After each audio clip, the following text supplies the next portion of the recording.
Seterusnya kita ikuti dahulu sidang media Kementerian Kesihatan Malaysia di Putrajaya.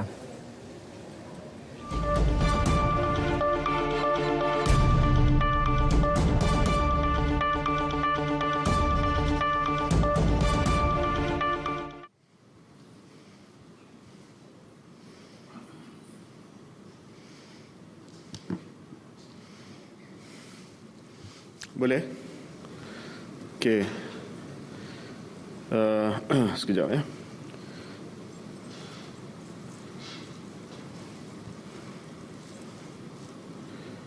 Okey.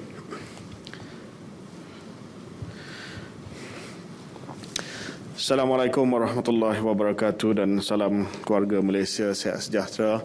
Bersama dengan saya yang bahagia Tan Sri Datuk Sri Dr. Noor Hisham bin Abdullah, Ketua Pengarah Kesihatan Malaysia. Hari ini saya ingin menyampaikan situasi semasa jangkitan COVID-19 di dalam negara kita, indikator kritikal sistem kesihatan, liputan vaksinasi COVID-19 dan juga keberkesanan vaksin dalam melindungi individu daripada jangkitan teruk COVID-19 yang merangkumi ICU dan juga kematian, dan protokol baharu bagi pengurusan kontak rapat, dan akhir sekali adalah berkaitan dengan status vaksinasi lengkap bagi mereka yang berusia 60 tahun ke atas dan juga penerima vaksin Sinovac.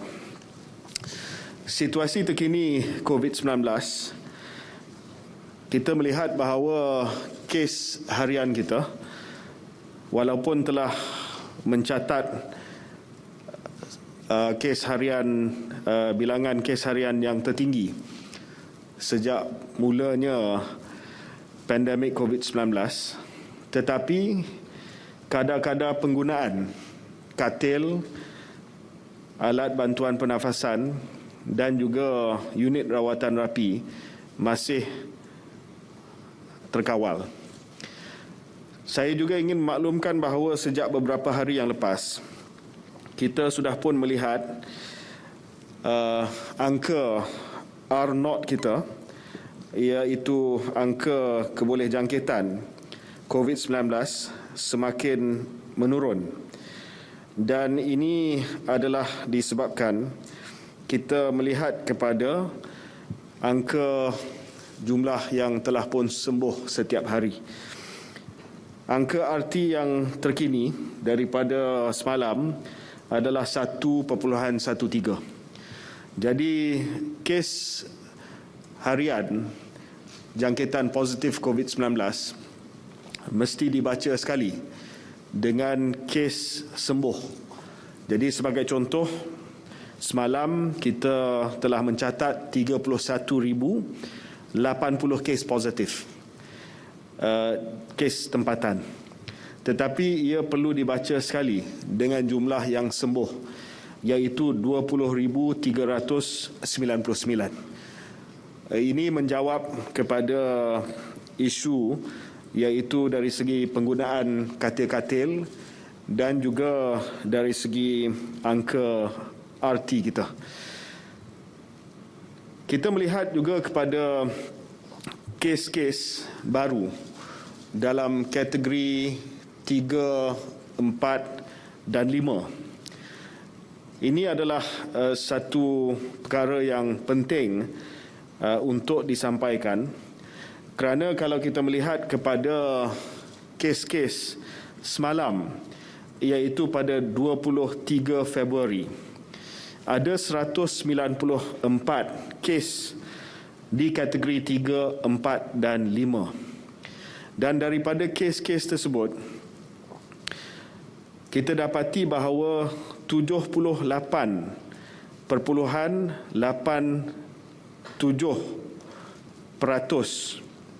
adalah sama ada tidak divaksinasi atau belum lengkap divaksinasi atau belum menerima dos penggalak. Maknanya bahawa mereka yang mengalami gejala yang teruk sekarang ini dalam gelombang Omicron adalah mereka yang tiada perlindungan vaksinasi ataupun tiada perlindungan dos penggalak.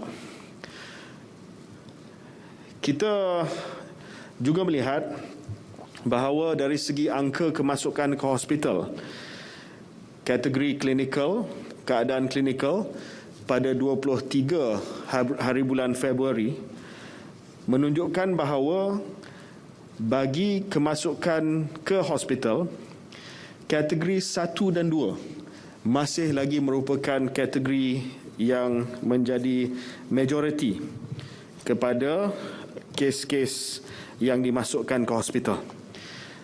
65.6% adalah dalam kategori 1 dan 2.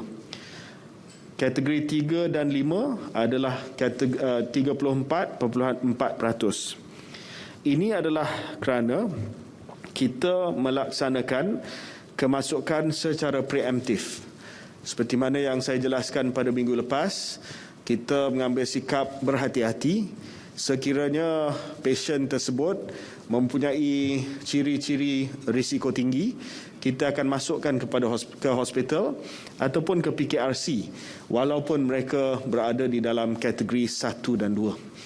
Ini menunjukkan bahawa sebenarnya kita masih ada kapasiti yang mencukupi untuk kita memberi rawatan kepada kes-kes yang serius.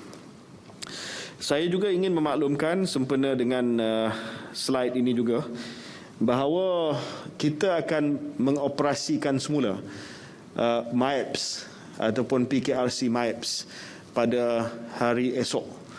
Dan ini bukanlah kerana kita tidak cukup katil-katil di hospital, tetapi ini adalah lebih kepada langkah preemptif dan untuk memberi kita buffer supaya hospital-hospital kita yang sudah mula memberi perkhidmatan dan rawatan bukan COVID, terutamanya kes-kes elektif yang telah pun tertangguh selama 2 tahun, tidak terganggu ataupun tidak terpaksa menghentikan perkhidmatan tersebut dengan peningkatan kes-kes COVID disebabkan gelombang Omicron.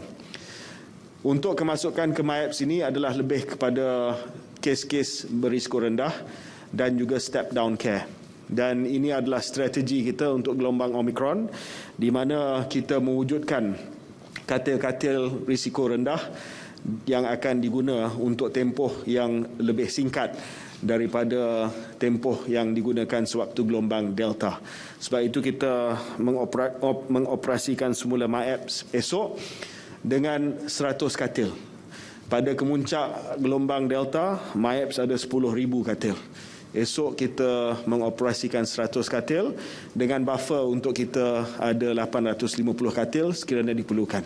Ini lebih untuk memastikan bahawa hospital kapasiti kita dijaga di Lembah Kelang dan juga rawatan non-COVID dapat diteruskan tanpa gangguan. Kalau kita lihat dari segi discharge dari hospital berbanding kemasukan ke ICU, kita boleh melihat walaupun terdapat peningkatan dalam kemasukan ke hospital, namun discharge dari hospital juga naik dengan mendadak. Dan ini menunjukkan bahawa kalau kita melihat kepada rajah di sini, pada rajah yang kiri, kita melihat bahawa semenjak beberapa hari yang lepas, kita melihat purata 7 hari, beberapa minggu yang lepas, discharge daripada hospital juga naik mendadak ataupun eksponensial. Apakah ini menunjukkan? Ini menunjukkan bahawa majoriti kes tidak serius dan tempoh mereka berada di hospital adalah jauh lebih singkat daripada gelombang Delta dahulu. Rajah di kanan adalah kemasukan ke ICU, purata 7 hari. Dan kita dapati bahawa walaupun kemasukan ke ICU ada naik sedikit, tetapi sudah menunjuk trend penurunan yang mutakhir ini. Next. Ini juga membuat perbandingan antara penggunaan katil rawatan COVID bukan ICU dan ICU berbanding dengan gelombang Delta yang lepas. Jadi kita masih lagi berada di paras bawah daripada gelombang yang lepas. Next. Ini adalah satu carta yang menunjukkan penggunaan katil ICU pada garisan merah yang menunjuk walaupun sedikit meningkat, tetapi kita melihat ia tidak meningkat seperti mana gelombang Delta, di mana kita melihat kenaikan penggunaan ICU itu adalah sangat-sangat ketara sekali. Next. Seperti mana yang saya telah maklumkan pada minggu lepas, kita sedang melihat dan memantau decoupling effect, iaitu pemisahan antara jumlah kes harian dengan kesan daripada penyakit COVID-19. Kalau dulu kita melihat bahawa apabila kes meningkat, ia ada kaitan rapat dengan kesan-kesan buruk akibat penyakit COVID-19 seperti kematian dan juga kemasukan ke ICU. Jadi bila kita melihat kes menaik pada gelombang Delta, maka kes-kes pesakit ke ICU dan juga kes-kes kematian akan naik serentak dengan kes harian. Hari ini kita melihat bahawa walaupun kes harian sudah melepasi puncak gelombang Delta, tetapi dari segi kematian walaupun ada sedikit kenaikan sejak seminggu yang lepas, tetapi sebahagian besar daripada trend menunjukkan bahawa ia tidak akan naik mendadak seperti mana gelombang Delta. Bilangan kemasukan ke ICU dan kematian akibat COVID-19 adalah 80 hingga 90% lebih rendah berbanding pelaporan pada Ogos yang lepas, walaupun bilangan kes pada ketika ini adalah lebih tinggi.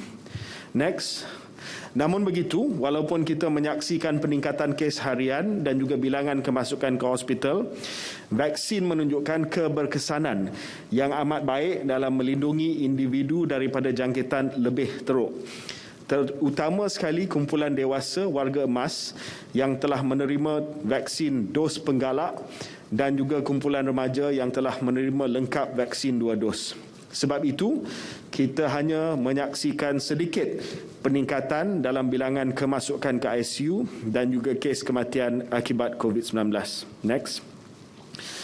Di sini saya ingin merayu sekali lagi kepada dewasa, golongan dewasa di Malaysia yang masih belum lagi menerima dos penggalak mereka untuk mendapatkan dos penggalak mereka agar kita dapat memastikan perlindungan kepada rakyat Malaysia daripada kesan serius COVID-19.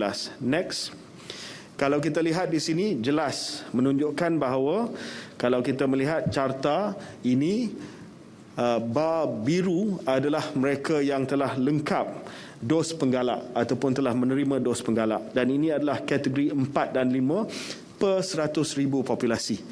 Kita melihat bahawa dos penggalak memberi perlindungan yang terbaik kepada, terutamanya kepada mereka yang warga emas berusia 70 tahun ke atas. Sebab itu rayuan saya pada hari ini untuk rakyat Malaysia dan juga kepada mereka yang ada ibu bapa atau datuk nenek yang sudah lanjut usia, supaya pujuk mereka untuk mendapatkan dos penggalak dengan segera. Next. Ini juga menunjukkan kes kematian per 100,000 populasi, yang mana jelas menunjukkan bahawa untuk golongan 70 tahun ke atas, walaupun 2 dos vaksin memberi perlindungan, tetapi perlindungan yang terbaik datang daripada dos penggalak, iaitu dos yang ketiga. Next. Kementerian Kesihatan Malaysia ingin umumkan pada hari ini prosedur baru berkenaan dengan kuarantin ataupun tempoh isolasi bagi kontak rapat. Setelah kita kaji dan kita buat pertimbangan berdasarkan kepada maklumat dan sains yang sedia ada, maka Kementerian Kesihatan Malaysia ingin umumkan bahawa bagi mereka yang telah terima dos penggalak, mereka tidak bergejala pada hari pertama kontak rapat dengan kes indeks dan mereka penerima dos penggalak, mereka tidak perlu lagi di kuarantin. Bagi mereka yang lengkap vaksinasi tapi belum lagi dapat dos penggalak, kekal pada 5 hari. Dan untuk kes-kes yang lain, kekal seperti biasa.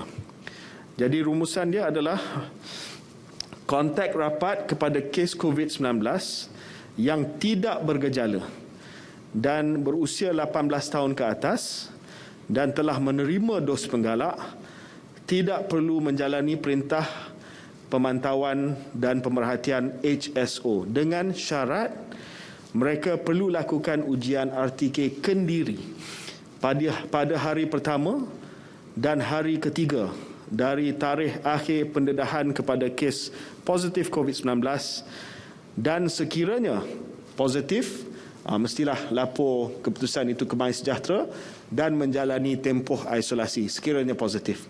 Tapi sekiranya mereka negatif pada hari pertama dan hari ketiga, mereka boleh terus dengan urusan seperti biasa.